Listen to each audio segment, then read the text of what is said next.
मित्रों नमस्कार। मैं हूं आपका दोस्त डॉक्टर अनिल अग्रवाल।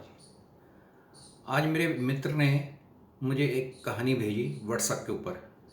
मुझे वो कहानी बहुत अच्छी लगी, तो मैं आज आपसे वही कहानी शेयर करना चाहता हूं।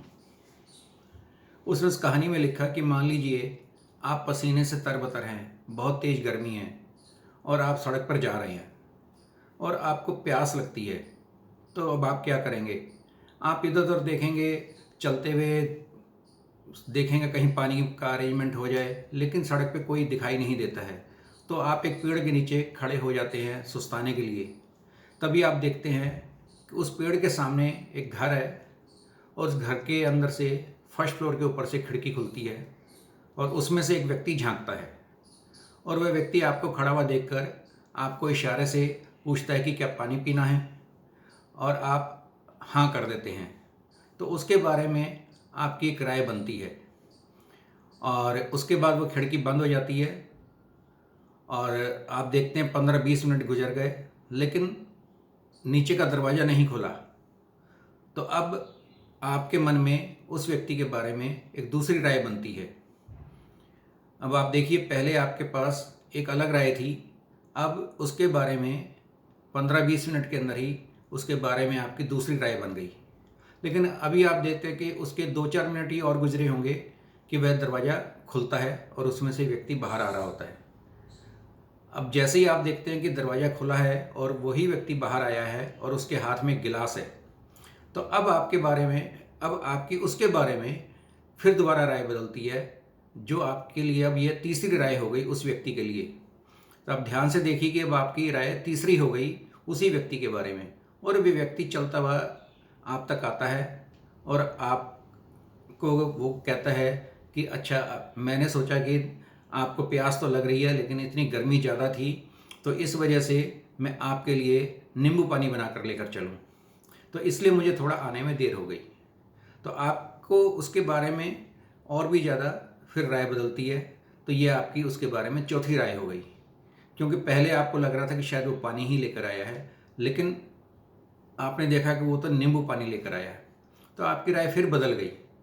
इसके बाद जैसे वो आपको गिलास देता है और आप उस पानी को, उस शरबत को पीते हैं, तो पीते ही आपको एहसास होता है कि वो नींबू पानी खट्टा है, उसमें मिठास तो है ही नहीं।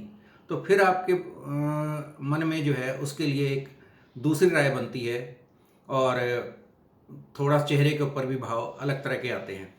तभी वह व्यक्ति अपने जेब में से एक पाउच निकालता है ग्लूकोज का और आपको देता है और कहता है कि ये आप अपने स्वाद के हिसाब से इस गिलास में डाल लीजिए, तो ये मीठा हो जाएगा और आपको स्फूर्ति भी आएगी। अब देखिए, आपकी राय अब फिर उसके बारे में बदल गई और पहले जो कुछ राय थी, ये आपके कितनी बार आपने इसके उस व्यक्ति के बारे में राय बदल ली, जबकि टोटल समय मिलाकर आधा घंटा हुआ है। तो कहने का भाव ये है कि हमारी राय किसी भी व्यक्ति के बारे में अपनी सुविधा के अनुसार बदलती रहती है। जब हमारी राय किसी भी व्यक्ति के बारे में अपनी सुविधा के अनुसार बदलती है, तो ये राय कितनी खोखली है, कितनी महत्वपूर्ण नहीं है, आप इस बात से अंदाज़ा लगा सकते हैं। तो हमें कौन से व्यक्ति अच्छा लगता है और उसके बारे में हमारी अच्छी राय क्या होती है?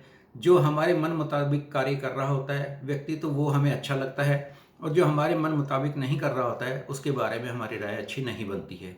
तो लेकिन मेरा तो यही कहना है कि हमें हर एक व्यक्ति के बारे में अपनी राय पॉजिटिव ही रखनी चाहिए, क्योंकि पता नहीं कब दोबारा से फिर हमारी नेगेटिव राय फिर पॉजिटिव बदल जाए, फिर वो पॉजिटिव राय फिर नेगेटिव बदल जाए।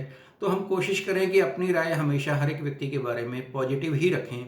वो पॉजिटिविटी की डिग्री तो कम ज़्यादा हो जाएगी, क्योंकि मैं ये नहीं कह सकता कि बिल्कुल भी नहीं आप बदल पाएंगे। जब वो बदल रही है तो उसे पूर्णतः नेगेटिव सोच में जाने की बजाय हम उसके बारे में जो पॉजिटिव राय रखते हैं उसकी डिग्री थोड़ी कम हो जाएगी, या उसकी डिग्री को बढ़ा लें। तो बस यहीं तक रखें और हर व्यक्ति को हम अपने को समझें कि ये पॉजिटिव व्यक्ति ही है, और जितना हमारे से संभव हो सके हर एक की हम मदद करें। और वैसे भी आजकल कोरोना महामारी का समय चल रहा है, तो हमें जितना अधिक से अधिक अपने आस पड़ोस के अंदर मित्रों के साथ में, अनजान व्यक्ति के साथ में जिसकी हम जितनी मदद कर सकते हैं उतनी मदद करें। और भगवान भी जब ये देखता है कि ये व्यक्ति बहुत पॉजिटिव है, तो उसके पास पॉजिटिविटी ज़्यादा आनी शुरू हो जाती है, और वो व्यक्ति अपने इस पॉजिटिविटी की वजह से कितनी भी भयंकर से भयंकर बीमारी हो, वो उसके अंदर आने की कोशिश नहीं कर पाती है, क्योंकि जब आदमी बहुत ज़्यादा पॉजिटिव होता है तो उसकी इम्यूनिटी भी ज़्यादा होती है, और इस इम्यूनिटी ज़्यादा होने की वजह से उसे कोई भी बीमारी नहीं घेर सकती है, और वह हमेशा स्वस्थ रहेगा, सुखी रहेगा। और मैं इसीलिए आप सबको भी यही कहना चाहता हूँ कि अपने को जितना पॉजिटिव रख सकें रखें, और इस महामारी से अपने को बचा कर रखें। मैं खुद भी कोशिश करता हूँ कि मैं पॉजिटिव रहने की कोशिश करूँ और पॉजिटिव ही रहूँ, लेकिन आपको पता कि मनुष्य स्वभाव है ही ऐसा कि मैं कहने को तो कह रहा हूँ, लेकिन हर समय मैं अपने आप को भी पॉजिटिव नहीं रख पाता हूँ, लेकिन कोशिश ज़रूर करता रहता हूँ। तो वही मैं आप सबको भी कहना चाहता हूँ कि हमेशा पॉजिटिव रहने की कोशिश करें, और इस पॉजिटिविटी के साथ में ही दूसरों के लिए हमारी राय भी जो बनेगी वो पॉजिटिव बनेगी, और इसी से ही संसार सुखी हो पाएगा। धन्यवाद दोस्तों।